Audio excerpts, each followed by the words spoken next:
Je suis pas animateur, je suis pas chanteur, je suis pas dessinateur, pas comédien et encore moins musicien. Mais j'aime me considérer comme un artiste. Waouh, un artiste, il remplit le monde de sa fougue et perd la foule avec sa critique philosophique et profonde de la société. Non. J'aime créer, sous toute forme. J'écris des poèmes, je fais des vidéos de temps en temps, j'aime faire des belles photos, j'invente des histoires, je crée des personnages, etc., etc. Bref, j'aime l'art, mais ce que je kiffe par-dessus tout, c'est partager mes connaissances. Alors je me prends pas pour un mec qui sait tout sur tout, je suis pas omniscient, mais quand j'ai quelque chose de stylé et d'intéressant, j'aime l'aborder et le partager. D'où cette vidéo, d'où cette chaîne même. Sauf que la procrastination et son BFF la flemme.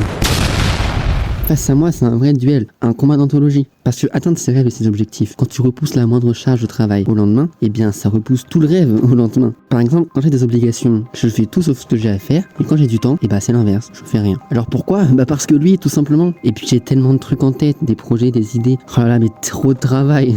On y fera plus tard. Et puis j'ai pas de matos, pas de contact. Donc à quoi bon? Même si un grand homme a dit... Tu veux faire des films, t'as juste besoin d'un truc qui filme. Dire j'ai pas de matos ou pas de contact, c'est un truc de victime. Certes, mais je veux faire des trucs quali. Donc si j'ai pas de matos, c'est pas quali. Donc je fais pas de vidéo, donc je fais rien. Donc comment faire ? J'ai essayé plein de méthodes. La deadline, que je respecte jamais. Retirer les distractions, ouais ça marche moyen. Pourquoi il me faudrait une solution ?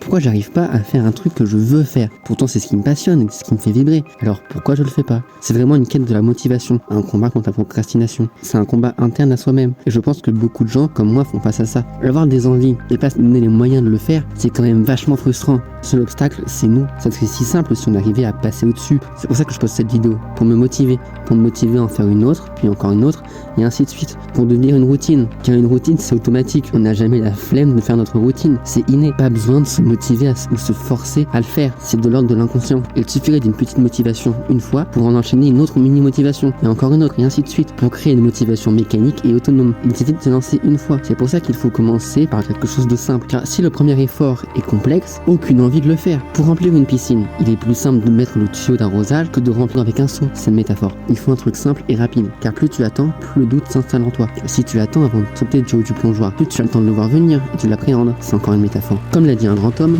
le plus dur à faire c'est de se lancer. Mais une fois que tu es lancé, tu y vas. Oui, en vrai c'est un pote qui me l'a dit sur Discord, mais c'est pas vachement un philosophe. Mais en réalité il a pas tort. C'est pour ça que maintenant je me lance. Cet été j'ai du temps et j'ai des idées. Donc plus d'excuses, c'est maintenant le moment rêvé. Donc n'oubliez pas, le seul obstacle à vos rêves, c'est vous-même.